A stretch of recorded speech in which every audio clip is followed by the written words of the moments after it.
On a distant planet lives a great wizard named Larago. He is the keeper of a golden key which unlocks the dimensional gateways of the universe.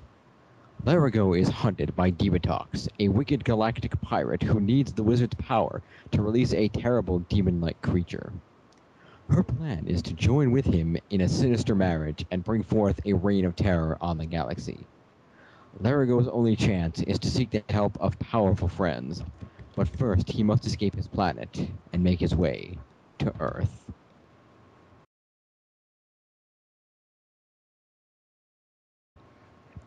And if you're only paying attention to the crawls, you could tell which one of the two movies is a better movie. Welcome back, ladies and gentlemen, to Showtime's Power Ranger Month Special, Part 2, Turbo, a Power Rangers movie. As always, I am your host, Marcus Shadow, joined, of course, by the same people as Part 1, James Phoenix, Chriz The Mole. Feel the momentum. Richter Hammer. Yeah. We have Aeon. Hello. We have Nero Rossi. Greetings. And joining us for Part 2, because he could not make it for Part 1, but hey, he stayed up this late, might as well join us for Part 2. We have the music guru of the XPound, KyuuJay. Greetings. Better known as our inevitable black reviewer. Indeed. So we will follow the same format as the first part, and we'll kick things off with the story. Mr. Phoenix. Alright, this one is a little more straightforward than the first one, I guess. Effectively, the movie opens with the evil space pirate Divatox chasing the little furry dude Larago. Who is it you frequently compare him to, Marcus? Gwildor from the old Masters of the Universe movie, because, yeah, they completely ripped half the plot from that movie. Mm-hmm. Anyway, Larago is a small furry guy, but he in a very bad costume. But he's also a wizard with a magic key, as mentioned in the crawl. And the evil space pirate Divatox, who becomes the primary villain for the season Power Rangers Turbo, is chasing him, trying to get his key so she can get to another dimension and marry Dark Spectre. I mean Malagor. We'll get to that in the We'll get to that there, boy. We'll get to that in the backstage section, and that was called an intentional flub for comedic effect. Anyway, effectively, to free Malagor, a lava creature thing, she chases Larago to Earth, where Larago gets lost in a jungle and has to be rescued by two of the Power Rangers, Tommy and Kat. He is weakened by Earth's yellow sun, so I guess he's the anti-Superman. And he is brought to the command center to meet Zordon, who they know they need to help him. The plot basically goes, the Rangers, their Zeo powers are not powerful enough to defeat Divatox, although exactly why was cut from the film, and they have to create new turbo powers that they can use to go after Divatox. Complicating matters is the fact that Rocky DeSantos, who became the Blue Zeo Ranger following the previous movie in which he was the Red Ranger, injured his back during practice for an upcoming wrestling tournament. As a result, he's in the hospital and cannot join the others to save the day for this film. That wasn't wrestling, that was martial arts. Yeah. Okay, martial arts, you're right, sorry. It's the XPound. We were based on wrestling. It's in my head. I apologize. Anyway, it's a martial arts tournament, and Rocky is accidentally thrown from the ring and lands on his back, getting really injured. And he is in the hospital and therefore cannot join the rest of the group when they are summoned to fight Divatox. The Rangers assist the remaining Rangers. What you're saying is his future looks rocky? Yeah. I will end you for these sort of puns, Mole. And I'd say his future looks so rocky, and his disposition was rather blue. Ugh. I hate these puns! Because I'm usually the pernicious purveyor of poor puns on this group. You're right. Do. Continue, Jim. At any rate, the remaining four Rangers are summoned to the command center, where Zordon informs them of the situation. Unfortunately, at the time, a young man by the name of Jason is hiding under Rocky's hospital bed. Justin. Rocky's not. Jason's not underneath that. Jason's doing something else. Yes, and Justin is hiding under the hospital bed and sees them teleport out, realizing who they are. The other four Rangers arrive at the command center, and upon saving Larago, They assist Alpha and Zordon with completion of the turbo powers. New powers with keys based on Larago's magic key that are power beyond anything they've had before, and include new turbo Zords, which are cars. Whoa! They're not Zeo. It can't be power beyond anything they've had before. That's Zeo's tagline. More power than before. No, that's stronger than before. There's a difference. At any rate, effectively, the Rangers are forced to take their cars to board a ship called the Ghost Galleon. This ship has magical properties and will allow them to follow Divatox to the Nemesis Triangle. Which is the portal for which Larago's key must be used to activate the portal to get them to the alternate dimension where the island that Malagor resides on is located, so Divatox can marry him. It's the Rangerverse version of the Bermuda Triangle. Pretty much. Effectively, the Rangers arrive at the Ghost Galleon, leaving the Blue Zordon powers behind due to Rocky's injury. However, within 20 minutes, in movie time, not actual duration of the film, but within probably when it took them to drive there, considering they're in Zords, the Mountain Blaster Blue Turbo Zord pulls up, and he was step out. But the little kid Justin from the hospital, with the ever horrifying, "Guys, I'm the new Blue Ranger." We'll talk about Justin. We'll talk about Justin when you're done with the story, but there's just the bulk of the plot holes in this movie revolve around that annoying punk kid. Yeah. I just want to point out, during that scene when I told you to watch it because I was a little bit ahead of you, like we pointed out in the first review, the look when he says, "I'm the new Blue Ranger," Tommy looks at Kat, she looks back at him, it's like, what the fuck? Tanya rolls her eyes. It's really funny. Yeah, Tanya rolls her eyes. And actually, Tommy gets this great look where he runs, because he had his hair in the ponytail, so he runs his hand over his hair with a general look of oh my god on his face. It's hilarious. At any rate, the Rangers board the ship and they pursue Divatox, who, in the meantime, has kidnapped Jason Lee Scott and Kimberly Ann Hart, who were conveniently scuba diving near the submarine. And Bulk and Skull. Also Bulk and Skull, who got abducted off their bike because, and turned into white-haired Germans. Yes, they were. Yeah, what is wrong with that? So technically, based on where Justin and Kim were, based on where Jason and Kim were, and based on the shape of Divatox's ship, is it safe to say the Rangers jumped the shark? Wow. I'd say it is. That is a forced pun. Wow. It had to be done. It had to be done. Comedians, the XPound is. And apparently Yoda you are. Indeed. At any rate, the Rangers pursue Divatox into the Nemesis Triangle and must defeat the evil demon known as Malagor and prevent his quote-unquote marriage to Divatox and save the day. So, let's talk about Justin. Okay. First of all, they don't develop the character at all. He's just thrust in there, and poorly, I might add. Literally, he really doesn't talk to the Rangers. He's maybe in a scene with them at the beginning with the girls, but he's kind of brushing them off, like, yeah, I'm a depressed little brat, kind of don't want to talk. And then it wasn't that he was depressed; it was that he was weak as shit from being under the Earth's yellow sun too long. Because they established that he's, as I said, the anti-Superman. He is weakened by the rays of the Earth's yellow sun. Yeah, but somehow he got his energy back when Rocky hurt his back. Yeah, Rocky. Yeah, but they somehow he got some of it back, but he was weak. That's why Zordon sent Tommy and Kat to find him because they knew how weak he was. But no, Justin. I'm talking about Justin. Hmm? Talking about the Blue Ranger. Oh, Justin. Yeah. Go ahead. Yeah, he basically has one scene with them, and then he's got the scene where after Rocky hurts his back. That's literally the only two scenes with the Rangers that you have Justin with. So they barely establish the fact that the Rangers even know him, let alone why he should be the next Blue Ranger. Can I also point something else out with that as well, Marcus? Sure. While we were watching this, bear in mind, Nero Rossi has actually seen the TV show, It's just been a while, and he was watching that. He had no idea Justin had parents based on how the movie had positioned him, and no idea Justin was supposed to be a boy genius. They literally, it seems like they just added that shit in the TV show afterwards. He had Probably none of those stuff. Well, didn't it? He established that his dad was away for business or something. Something about him closing his karate school.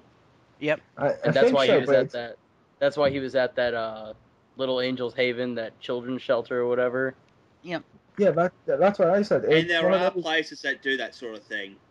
Yeah, it's one of those though. If you just missed it, if you just turned away for a second, you would have missed it because it was James who had to point that out to you, Matt, because you honestly thought, wait, isn't he an orphan? Nero. Sorry, Nero. Continuity. Anyway, continue, Mo. I already said it. Okay. So yeah, but I mean, they throw all this stuff at you at a relatively short amount of time in a kind of a Hail Mary pass, if you will, in an attempt to explain away Justin. Like literally, they give you 2 scenes just to establish that the Rangers do in fact know him when the viewers have never seen him before. So the Rangers know him, just accept it. You're like, what? And then my father runs a martial arts school and he trained me, so that explains how he can fight. What?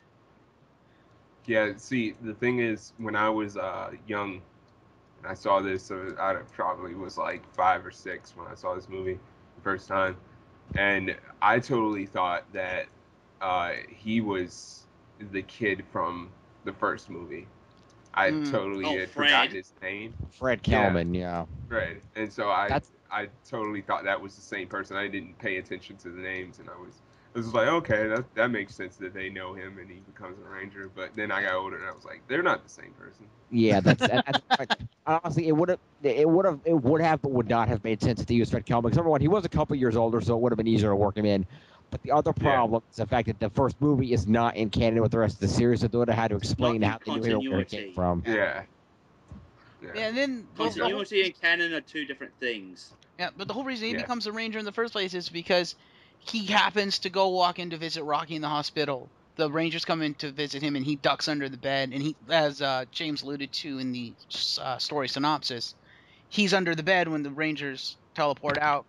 And then he does the stupid thing of trying to stand up while under the bed. Yeah, which I pointed out when we were watching that scene. That makes Justin just a complete moron. I'm sorry. You know Rocky's got a bad back, so you go and hide underneath the bed where you're going to stand a chance of bumping into it and hurting his back. Dick move, Justin. Indeed. Yeah, It's like they made it too coincidental and circumstantial, and they didn't flesh the character out at all. They didn't give him really a reason to exist aside from he exists because we say he exists. Believe it. And you're just like, no, I don't. Believe it! I knew that was... I know, I'm a dick for doing that. I would also like to point out, and this might be better for backstage, but I'm going to point it out anyway since we're at this part, that at the Power Morphicon panel, which one was that? It was a Forever Red panel, someone actually asked Steve Cardenas about the whole Rocky hurting his back thing. And he said, first of all, that was not him that went flying over the ropes. He said, whoever flew over the ropes, that was completely real. They went flying over the ropes, landed on their back. He goes, however, was not injured at all during this. It was all for plot convenience. So I don't know if he was alluding to the reason why he left or just why they put it in the movie, but that's what he said. Fun. So it sounds like he was perfectly fine when they filmed this stuff, and it was like, don't want to hurt myself, not jumping over the ropes. So I don't know, because we all know the official reason Justin was cast was because Steve Cardenas had hurt his back. Yeah, that's what I had heard. That's been debatable because there was that, and there was also the reason that Steven simply said that he wanted to leave the show to pursue other goals, and namely being a karate instructor. So, and I'm thinking it was that because by his own admission, it seemed like Steve was just perfectly fine, and the whole broken back thing was just plot convenience to write him out of the show. Yeah. Especially considering that Mole would you like to rant about, you know? I don't know. We were watching the film the other night. Mole pointed out the fact that in an early scene in the film, while Tommy and Kat are in the jungle trying to find Larigo. Oh, yes. Oh, that. Yeah, you wanna? Yeah. In the scene when we're in the when basically Kat's in that gorgeous Tomb Raider outfit. Good lord, cue the clip. Oh my fuck. But when she's in that outfit with Tommy, and basically they're in the woods, she hurts her leg. We get a close up of her sexy leg. Good god. But yeah. Cute. Sorry. Oh my fuck. Mole has needs. But yeah. Essentially, we see what's his name? Larigo, whatever the fuck he's called. We see him heal her leg, which means he can clearly heal stuff. And no point in this film, beginning, middle, or end, does he heal Rocky. They're like, yeah, fuck it, it's Rocky. Who gives a shit? They don't even ask him. No, they don't even ask him. Oh, do you want to be healed? They don't even ask Zordon. Hey, Zordon, can we heal Rocky? It's never mentioned. Which actually Yeah, is it's a more larger loophole than you would think, because at this point in the movie, Rocky is still the Blue Ranger. So you would think, you know, Tommy as the leader of the Rangers would be like, hey, we kind of need all the Rangers if we're going to save them. Maybe we should have the alien that can heal people heal Rocky. No, fuck it. We don't need the Blue Ranger. But wasn't Larigo weakened though from the sun? So like theoretically, maybe he couldn't have healed him. Possibly, but in all Couldn't fairness, Zordon in a weakened state, he healed Kat's leg and then reverted Jason and Kimberly from evil back to good at the end of the movie. And also, wouldn't Zordon have been able to, teleport Rocky to the command center? Yeah. Well, they like didn't Okay, even guys. tell him. There's a few issues with trying to have Larigo heal Rocky's back. Number one, a lot of people saw Rocky injure his back. Almost nobody but Tommy saw Kat hurt her leg. So there's going to be a lot more publicity about Rocky having a miraculously healed back from out of nowhere. Well, he was miraculously healed at the end of the film because he was clearly seen clapping and walking around normally. Yeah, but do you remember? He was on I forget crutches. who it was. Hugged him, and that he like kind of cringed. Mm-hmm. He was on crutches. Also, technically speaking, even if Rocky had been healed, they have the king of all excuses. A wizard did it. Yeah, Larigo's a wizard. Wizard did it. Yeah. Also, I'm doesn't sorry. Help with, Also, that still they doesn't could've- help with hospital bills and whatnot. Okay, how about this? They heal him. Plot convenience thing. They heal him because it's in there instead of being a plot hole. And whenever Rocky's in his normal civilian identity, he just walks around with crutches. Yep, that's what I said. Just fake. That is true. That is true. I would also just like to say Steve Cardenas fakes injury about as well as Triple H does. Mm-hmm. Cue the so-called broken arm. Mm-hmm. Yeah, but of all fairness, if technically no, Steve Cardenas does something better than Triple H, because if he sold the injury the way Triple H does, 2/3 of the way through the movie, he would have shown up the fuck out of nowhere and saved the day. This is true. Yeah. Yeah, if he'd sold the injury like Triple H when he was waving around his broken arm, it would have been, oh no, my back, as he's doing sit-ups. Yeah, it would have. But yeah, And the brace and the brace would have been like on his hips instead of like on the right part of his body.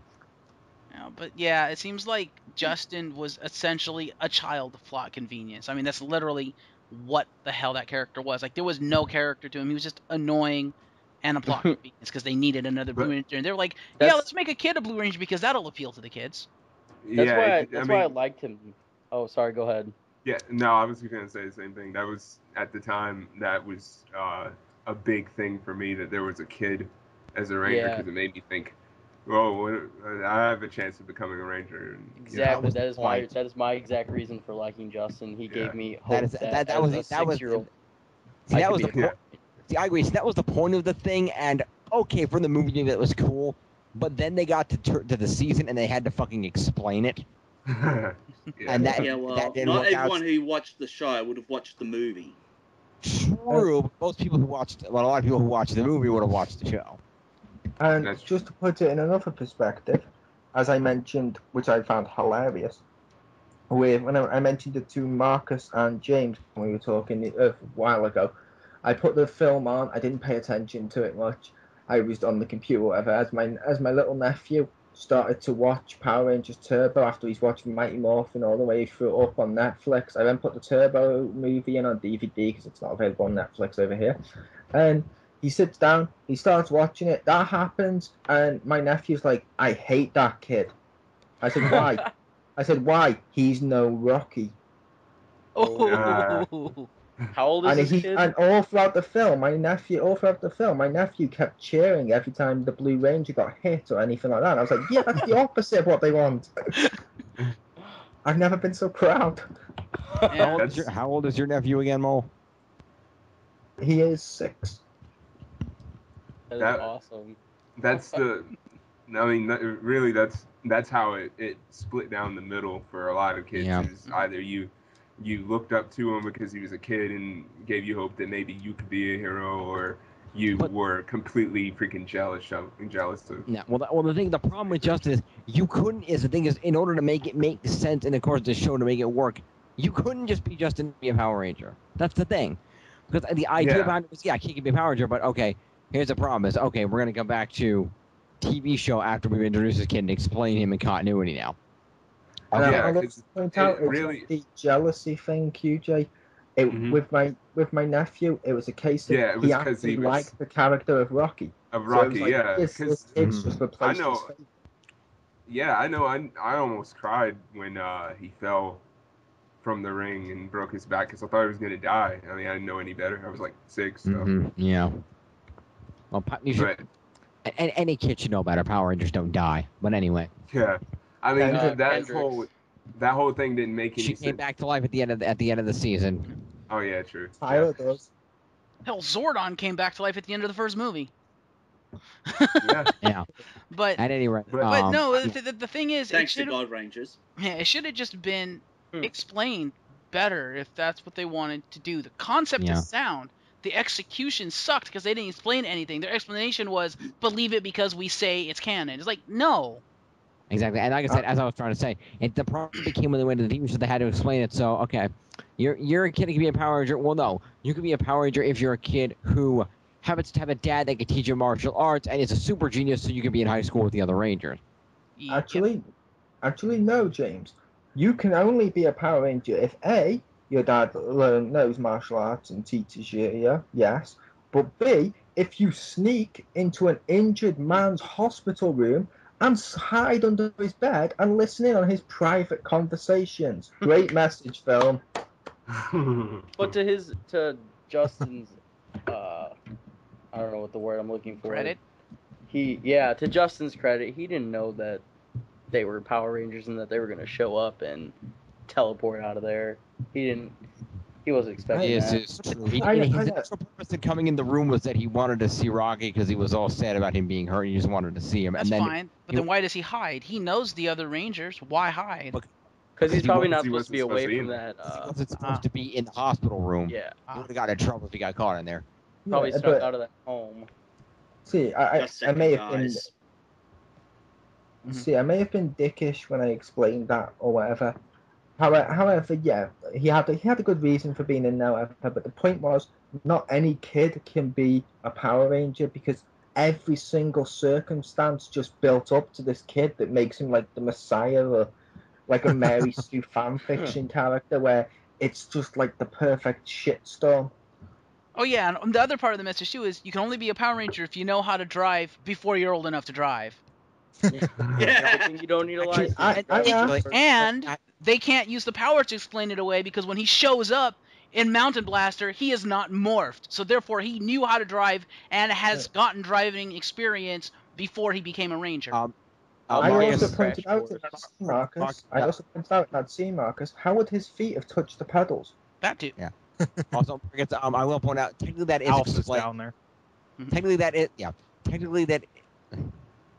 technically that is explained in that when Justin gets out of the car and after they have their horrified look, the other Rangers have their horrified looks on their faces. He says Alpha gave him a crash course in driving that. Luckily, you don't need a license to drive a Zord. Yeah. Yeah. Yeah, that's still kind of Alpha gave him a crash course in driving the friggin' Zord.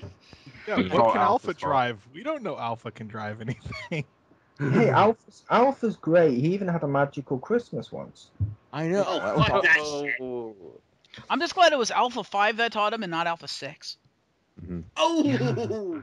Yo, Justin, let me show you how to drive this right, yo. I also have to make the comment I made when we were watching this film to James, when me and him were watching at the same time, of, is Zord an idiot? Yeah. He has these high, like, powerful Zords, which are cars, and he makes 2 female drivers, an Asian driver, and also there's a black driver, which means she's going to be constantly pulled over by the police. What the hell, Zordon? It's like Tommy's the only one that can get to the mission on time. And now And he he's makes a kid. and the kid driver. Yeah, Yeah. what the hell? And Tommy will get pulled over because he's a race car driver and he's doing like 600 miles an hour. Yeah. So They're nobody all will get screwed. to That's the make dude in Time Force. Yeah, but he's a Native American, therefore the police will probably want to still work in his casinos. Oh. Wow. Ow. XPound does not support or condone the comments of Chriz The Mole. We never do. But anyway, I think we've carried on story long enough. Suffice it to say, yeah, Justin. Or like lack thereof. Yeah, lack there. This was basically the Justin segment. Did any of you want to bring up anything else regarding the story, or shall we move on? I also want to point out a load of shit that I didn't like with the story. Some of this is scenes, so I don't know if it belongs here. Does it, Marcus? Depends. It's like specific scenes. You can talk about it because the next one is cinematography, which would be that stuff. Okay. Go ahead. There we go.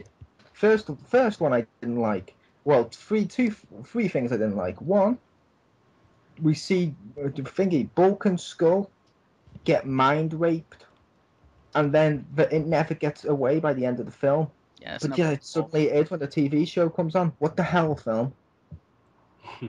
Second one, Jason and Kim are in an airtight room filled with water that's starting to come up a bit. So Jason just starts ripping up pipes as if that's a clever thing to do. I'm sorry, if I'd been anything other than this scene, that would have either A, been his air supply, or B, the water made it worse. What the hell? No more plot holes. Number 3, I hated the fact the Zord picks people up and makes a fist around them, and his hand is clearly closed to the point where you can't get a gap in the top or the bottom, therefore it's solidly closed. That'd fucking crush a human being to death. I'm sorry, that would crush a human being to death. This movie lacks logic, period. I'm done. It's Power Rangers. Power Rangers lacks logic, period. So that's about par for the course. Yeah, but it's, We'll go- it's worse logic than anything I've seen in any of the Power Ranger stuff. But continue, Marcus, with the next category. No, you're perfectly right. Speaking of logic, why are Jason and Kimberly scuba diving near the fucking Nemesis Triangle? They were just off the coast. They weren't near the triangle. Yeah. Why were they scuba diving at night, though?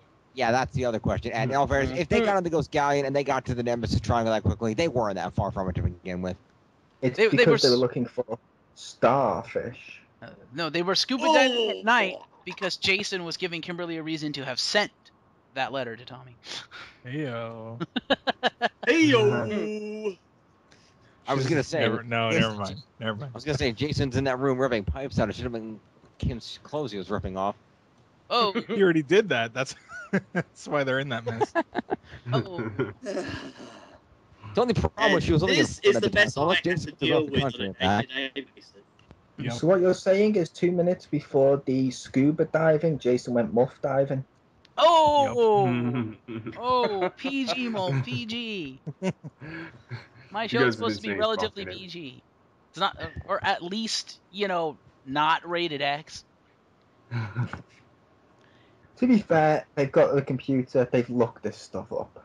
If you're having kids look up muff diving now, you'll be pleasantly surprised. We will ban you, Mo. He'll put a link below. Oh, God. Yeah, link below. No link. Do not cue the link. Because if we cue the link, then James will have to cue the clip. But why? Jericho's not in it. Oh! Anyway, moving on to the cinematography. The look of the movie. How Moving shot. right along. Do. What do you guys think of the cinematography? I thought it was pretty I decent. thought the Is this design as well? New design is next. Yep. This I is thought just like this- the camera work and stuff and the I choreography. thought the cinematography, given the limited budget they were on, I thought the cinematography was excellent. The Megazord Why, looked way thank you, better than Brad that Jones. shit- The Megazord looked way better than that shit Megazord from the first movie. Yeah. The under design snob. Oh God, yeah. Yeah, that's Okay. not Lump it design. together. We'll lump design into this. Yes, the Megazord. First of all, the Megazord they used, I think, was it Aeon that said they used like the toy or whatever. But No. someone said they used like stop I motion bel- toy. Was it? I believe that was me. That's what they did in the show for a lot of it, so I don't know if they did that here or But it not. looked basically like the show, but the actual morphing sequence, oh my god, that was some pretty darn good CG work. It was very detailed, and I Yeah. liked the actual Megazord sequence. I thought it was pretty cool. It was better. It was better than the show for sure. Because like in the Yes. show, it's really choppy and dark. See, I didn't like the Zord formation or the Zord Megazord in this one. I was very aware I was looking at a cheap, pathetic little toy, and I was like, no, that takes me out the film completely. I'm sorry, I'd rather have poor CGI that at least tries to be real than a toy that's blatantly obvious it's a toy. Again, the Megazord sequence wasn't toy; it was CG.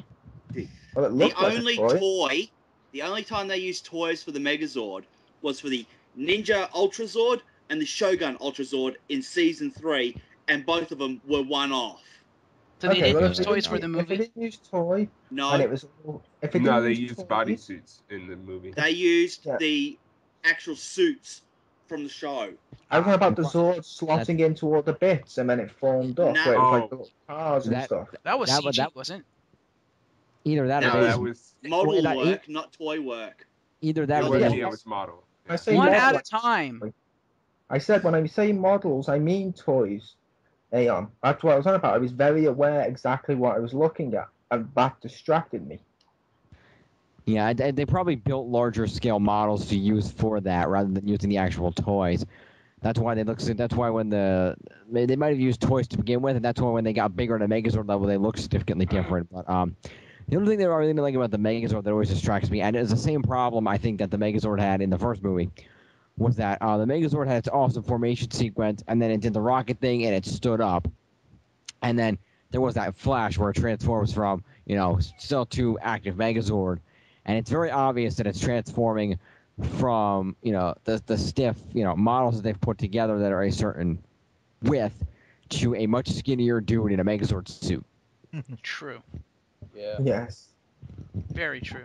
I Which is don't know. not nearly- I which really is not like the nearly as sequence. detailed as the model. So yeah. I like the model sequence. I thought it was far superior to that crappy CG in the first one. Oh my god. You want to talk about distracting and taking you out of the moment? It's like, yay, swords, they look cool. Megazord sequence. What the fuck is that?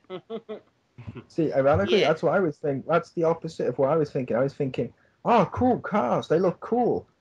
Wait, what the hell's this shitty little toy thing? I wanted to watch stop animation toys. I'd go on YouTube and look up some Lego movies some fans have made. Yeah, but to be fair, those Lego movies that the fans made are how many years newer than the Turbo movie? I had definitely. I don't know how I feel about the actual sequence, because to me, it was the way it was, especially in the '90s. I mean, you could do the best they could, but I mean, if I were to watch it now, I would see how horrible it is. Yes. But like, I know I didn't care, but design-wise for the Megazord, I definitely it was very blocky to me. It was like I didn't really care for the design, but I did buy the Megazord toy when around the time the movie came out. So Yes, I I had the really I had the wasn't Turbo complaining. Megazord toy as well. It was pretty awesome. Yeah, it was. Couldn't move its arms, but yeah. Yeah, well. Richter, what did Or you think legs. of the Turbo Megazord in this movie? I thought it looked okay, but I don't know. I kind of like the sequence. I don't mind if it's models, and because I actually like the old Godzilla movies, I actually kind of like dude in a suit. So I don't know. It's just me. Fair enough. How about The old these? Godzilla films are fun. Auto-related to people who like dudes in suits, we need to give a shout out to our big gay audience. Hi, Simon. Hi, Simon. Oh, motherfuckers. Yes. Since we're talking about dudes in suits, how about them turbo suits? Amazing. I want to know I what like- those tiny little portions of Tommy's visor are for. I'm gonna say I don't know if Oh, it's you just mean the- me.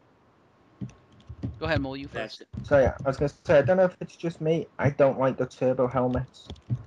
I can agree with that. I mean, I Yeah. didn't like them, but it was like, I really, I mean, I've always felt this way about the original suits, but the mouth, I just can't get with that. I don't know. It's like the fact that they're talking and the mouth isn't moving.